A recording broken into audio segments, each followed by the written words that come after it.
सच्ची कहानी। मंदिर की आत्मा। गांव बापस्ती की पहाड़ी पर एक मंदिर था जो कई वजहों से प्रसिद्ध था। बापस्ती के परिवारों में आपसी सौहार्द बना हुआ था। इसकी वजह उस मंदिर को ही बताया जाता है। अरे ओ विमला, ये इस मंदिर की कहानी क्या है रे? अरे ये मंदिर इस गांव के लिए बहुत ही शुभ है।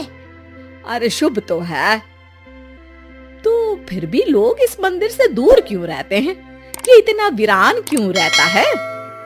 अरे बड़े बुजुर्ग कहते हैं कि मंदिर में आत्माओं का राज है जो लोगों की मदद करते हैं, लेकिन मंदिर से सभी को दूर भी रखते हैं।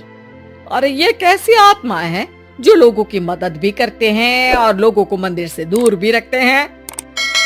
अरे यही चलता आया है यहाँ पर, इसीलिए कोई कुछ बोलता नहीं, क्योंकि जिसके घर में कोई भी परेशानी होती है तो बताते हैं कि इस मंदिर से उन्हें मदद मिलती है। अरे वाह, ये तो अच्छी बात है। तभी इस गांव में इतनी खुशहाली दिखती है।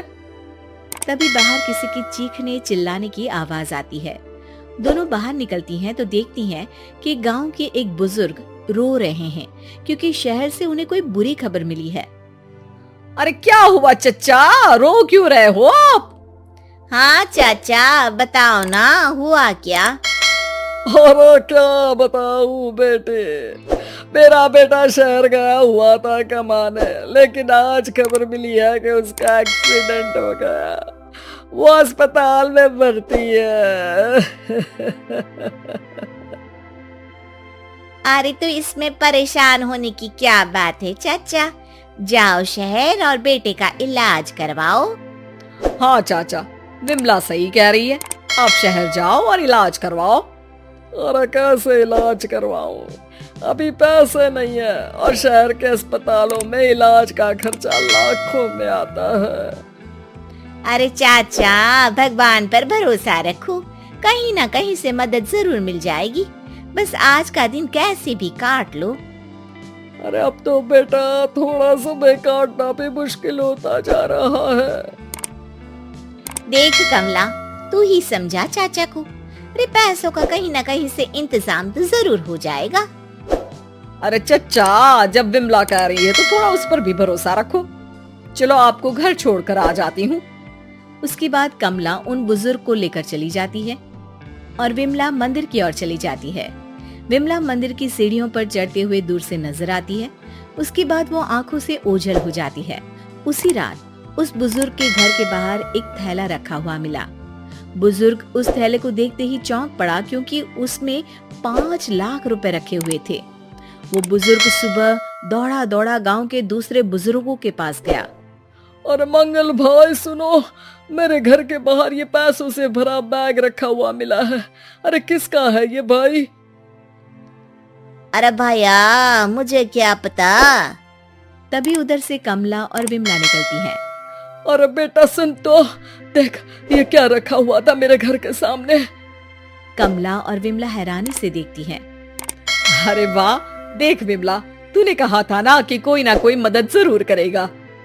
अरे भगवान सबकी मदद करते हैं, ये पैसों की मदद भी भगवान ने ही भेजी है। और क्या। अब चच्चा सोच क्या रहे हो, शहर जाओ और बेटे का इलाज करवाओ। ठीक है बेटियों, जो तुम कहो। चलो निकलता हूँ शहर बेटे का इलाज करवाने के लिए। अरे विमला, एक बात तो बता, ये इन्हें मिले तो कैसे मिले पैसे? अरे मैं ना कहती थी कि ये मंदिर सबकी मुसीबतों में मदद भेजता है। अरे वाकई बड़ी पुण्य आत्मा है मंदिर में। सो तो है, लेकिन उनके बारे में लोगों को कम ही पता है। अच्छा, और तुम्हें क्या पता है? जितना पता था वो तो बता दिया। ना रे ना, मैं नहीं मानती, तू कुछ तो छिपा रही है। अरे कुछ ना छिपा रही, जो पता था वो बता दिया। मंदिर से लोगों को मदद मिलती है, बस इतना ही पता है। ठीक है बाबा, अब नहीं पूछूंगी। इसके बाद उसी रात कमला चुपचाप अपने कमरे से निकलती है और मंदिर की ओर चल पड़ती है। कमला धीरे धीरे मंदिर के दरवाजे पर पहुंचती है। अंदर से हल्की हल्की रोशनी आ रही थी। इसके बाद जो वो देखती है वो हैरान रह जाती है। कमला इसके बाद तेजी से वापस लौट आती है। दूसरे दिन सुबह सुबह अरे विमला, तू तो छिपी रुस्तम निकली। है?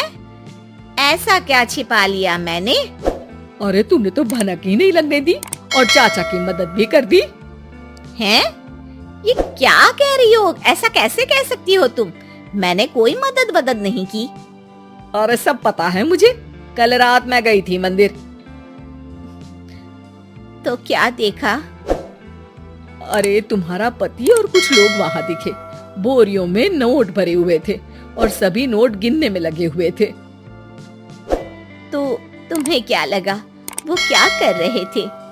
अरे मैं समझ गई कि वो लोग कहीं से डकैती कर पैसे लेकर यहाँ मंदिर के पीछे छिपाते हैं। अब जब तुम जान ही गई हो तो बता देती हूँ, लेकिन ये बात किसी को पता नहीं लगनी चाहिए। मेरे पति डकैती नहीं डालते हैं, बस उन लोगों से पैसे छीनते हैं जिन्होंने गलत तरीके से पैसे बनाए हैं। और फिर लोगों की मदद करते हैं।